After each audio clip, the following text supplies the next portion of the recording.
We are not going to be able to compete with China in the 21st century unless we get Russia on our side. End of story.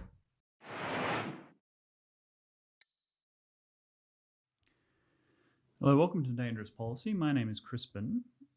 Today I want to follow on a bit from the essay I referred to in an earlier episode about Vladimir Putin and his publication about the memory of the war, with a sort of a follow-up of where we sit with Russia today in the West and where I think we're getting things right, where we're getting things wrong. I think we're making grievous strategic errors with Russia. I think we could do much better than we are. And I think the Russians themselves are frustrated by the fact that there are many strategic opportunities to build ties with Russia that the West just seems to be missing. And so today I'm going to go, through the series of issues that I think we're getting, right and wrong. I will devote new videos to specific topics. So I do want to talk very much about the Baltic states, the expansion of NATO and things like that, but I'll do that separately. I'll just do a top level kind of scan of the world, right? So first of all, when the Cold War ended, the Russians believed that NATO would not extend further than Germany's borders. That clearly has. It's extended all the way to the border of Russia, 150 kilometers from St. Petersburg on the east border of Estonia.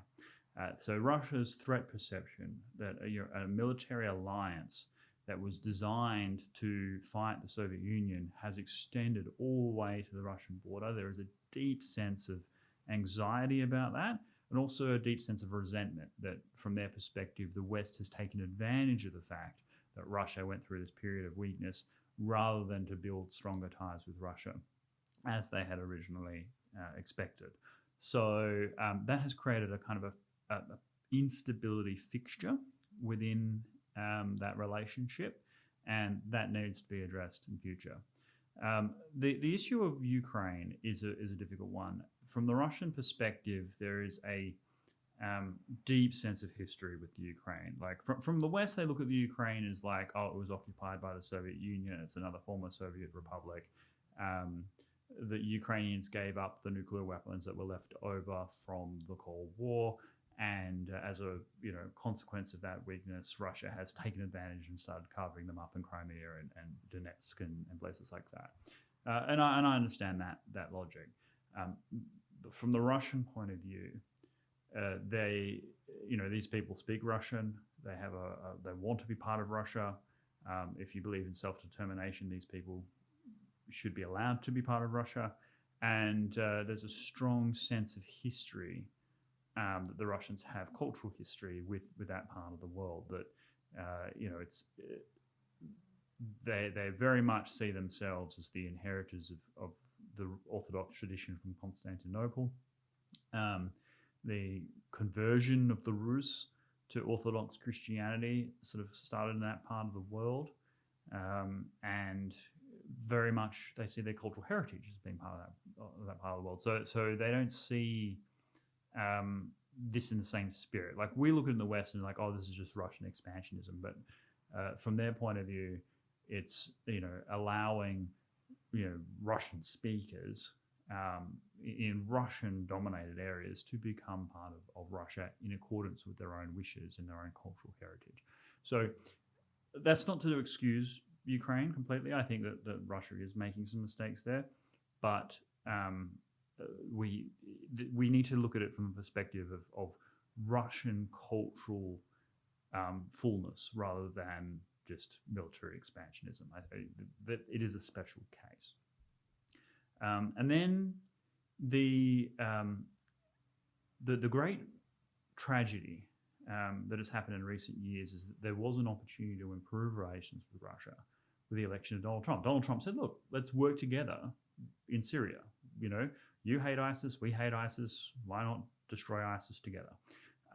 And that there was a lot of promise there. And Donald Trump, for whatever his faults might be, isn't caught up in this idea of American exceptionalism. He never bought into the end of history stuff where it says, look, now that the Soviet Union has collapsed, it's inevitable that democracy and Western ideas and Western tradition and so on would travel and feed it across the world. He does see different cultures and countries as having different mentalities and values, and he kind of treats the Russians at face value, which I kind of like.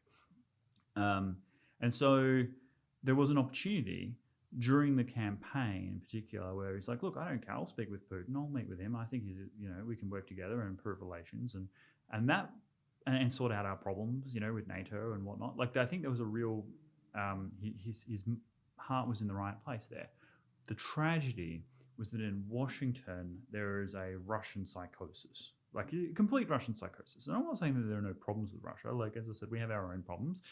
Dozens of people died when MH17 was downed, and no one has been held accountable. And these were Australians. We grieve for them. But let's look at this in the context of the totality of the relationship. We could deal with that issue perhaps if we had a better relationship with Russia, one based on trust. And Trump sees things very much in that vein.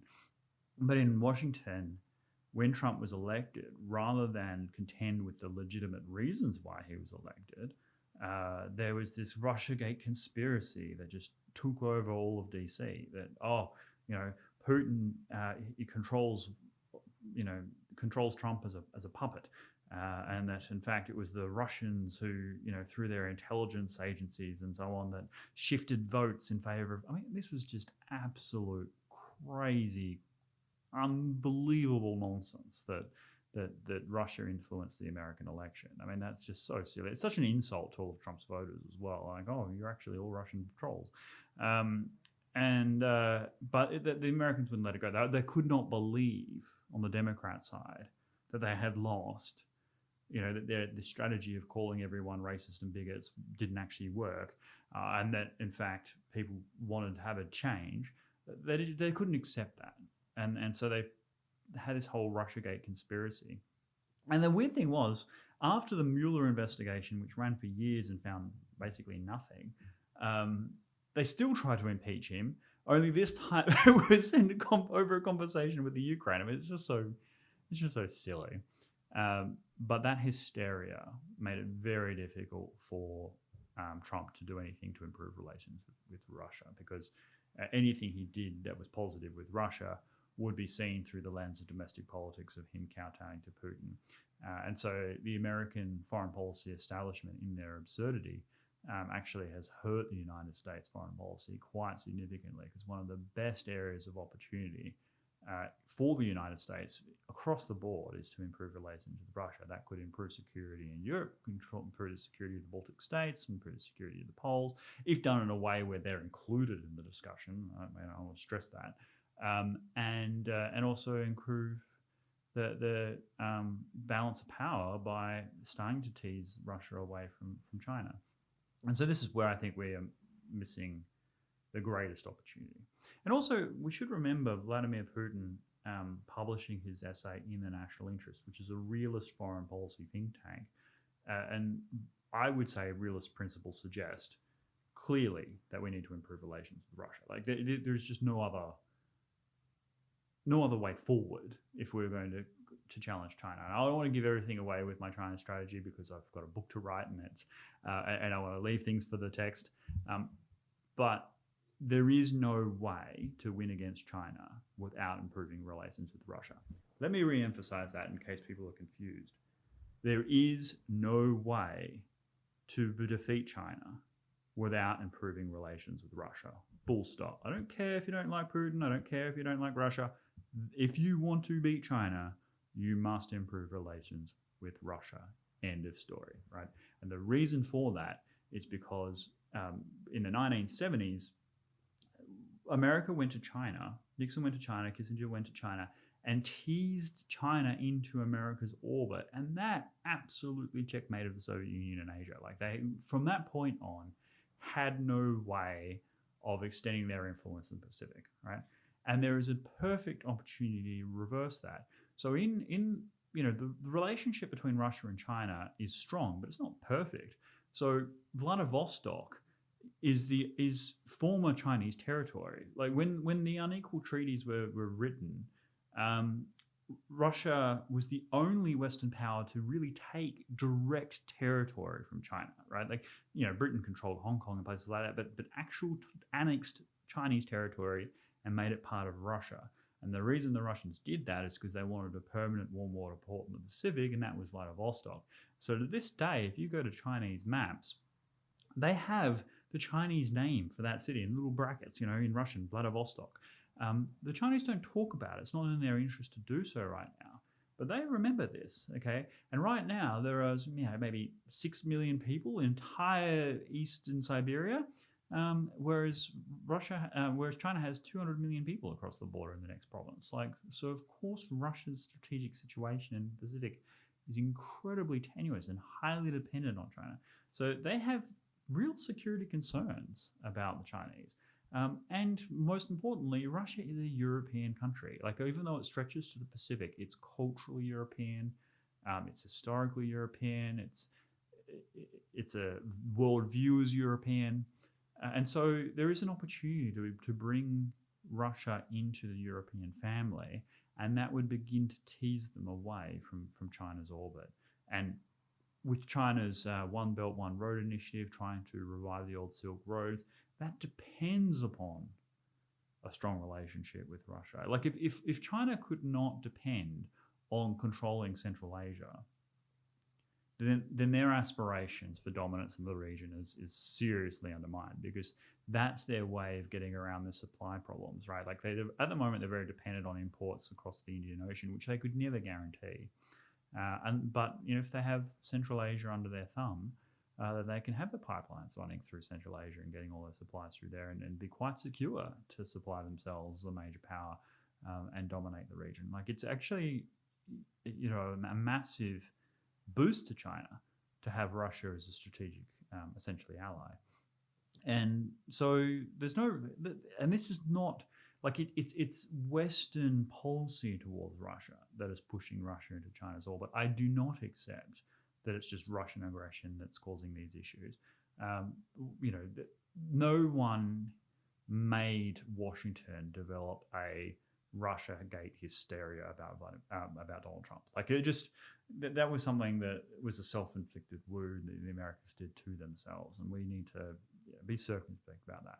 So my policy prescription for improving relation with Russia is radical, but I think it's suitable for the time, and it's not going to happen anytime soon. So I want to put it out there, but it is the right approach, and that is to effectively end NATO, replace it with a new security structure that's a little bit softer in its language, but includes Russia as a member, okay? And maybe excludes Turkey, because they're a NATO liability and they're causing all kinds of trouble. We shouldn't have Rogden as a partner. Let's be real. So at the table, we would have the Baltic states. We would have Lithuania, Latvia, Estonia. We'd have Poland. We'd have the Czech Republic, and we would say, look, what guarantees can be provided to you to give you a sense of absolute security? And we would make the Russians publicly agree to that. Like, they have a right to their independence, they have a right to their security, they have amazing history, amazing cultural contribution, and their concerns about Russia are legitimate. We need to address those concerns, but I think the Russians are capable of doing that. And in exchange, we wouldn't have a military alliance that was designed during the Cold War that really is, the Western NATO powers don't even really want to be part of, really. If you look at all the polling, Eastern Europe, they are focused on Russia. But France, Germany, Spain, even the UK, none of those countries have a majority wanting to defend Estonia and Latvia and Lithuania. Like, there are absolutely no one in Spain or Germany wants to die for Tallinn, right? Like, it's not part of their thinking, and it's actually a grave moral failing on their part, to be honest, because the United States, the country that's the furthest away, is the one most willing to sacrifice Americans' lives and soldiers and blood and treasure to defend the Baltic independence. And so that's a great testament to American sincerity and a condemnation for Germany's dependency and moral cowardice, to be frank. But that being said, that is the reality. That Western Europe is not going to die for the Baltic states. There was no contemplation of doing that during the Cold War, and there would be no contemplation of doing that again. It would basically be on America's shoulders, and that's ridiculous. So just the strategic reality of that situation requires us sitting down and talking to the Russians about that. Be like, okay, the Baltic states and Poland, they have legitimate security concerns. They are going to be at the table, but we are willing to consider abolishing NATO if a suitable agreement is reached that secures their independence and secures their national security. And I think that's the way forward. And once Russia feels like they don't have a threat on their western border, they'll be much more open to talking about, how do we improve relations. We'll need to settle the Ukrainian question. I think the way to do that is through independent referendum. So the Russians ran a vote in Crimea, and of course the vote was to join Russia. I think that's an unacceptable approach. I do think that they have a right to self-determination. If they want to be part of Russia, they should do so. But the people running their vote shouldn't have a stake in the outcome. So there should be another referendum in Crimea and places like that run by international observers with verifiable approaches to registration and counting to show that if indeed the people of Crimea and eastern Ukraine want to be part of Russia, they can do that as part of a normal political settlement with the Ukraine. I think the rest of Ukraine should be compensated for this because we need to end that civil war, and if they and likewise, if the vote comes back, hey, no, we want to be part of an independent Ukraine, then Russia needs to accept the legitimacy of that and get the hell out. So that's an approach, something that brings in the other actors. I think on the nuclear side, there needs to be a discussion to multilateralize the arms control process. My personal view is that we should have restrictions on low-yield nuclear weapons. That's another topic which I'll get into. But basically, we need to bring China and India and Pakistan into the tent of discussing how we control the spread of nuclear arms. And one of the areas in which Russia maintains a high level of prestige on the world stage is when they can participate in major arms control agreements. To give, I think, certain legitimacy and credibility to the Russian state in that regard couldn't hurt. And I think that we should do some joint projects with the Russians, that we should start looking at things like cybersecurity and joint operations in Syria and things like that in order to improve our relations with Russia. I don't think there's nothing structural that we haven't created ourselves that prevents us from improving relations with Russia. It was our decision to extend NATO to the Russian border. That's something that we in the collective West have to take responsibility for. Now, I am absolutely, as I said many times, committed to the security of the Baltic states. They deserve their independence. They've made a massive cultural contribution outsized to the size of their own countries and societies, and things that they themselves perhaps haven't even been fully aware of. And I'll do some videos on that. But having said that, we could have done a lot better with Russia. We've made so many errors, and the Russians feel rightly aggrieved with a lot of the things that the West has done. It's not saying that Russia hasn't done things itself, but I mean, if we're rewriting history to play down Russia's contribution to the Second World War, for example, man, that's just we're doing things that are morally wrong as well as historically inaccurate. And so, we need to improve our relationship with Russia. There is a way forward to do that. It does require radical thinking. And when people say, "Oh my God, you're saying end NATO," yes, I'm saying end NATO. NATO is there to as a military alliance against the Soviet Union. The Soviet Union no longer exists. Ergo, we should rethink our national security architecture in Europe, right? Particularly given the absolute disparity in military spending across that continent. So NATO has a goal of 2% of GDP. It's not an unrealistic objective to expect NATO members to contribute 2% of their GDP to the military spending. The Baltic states seem to be catching up on that. Greece is caught up on that.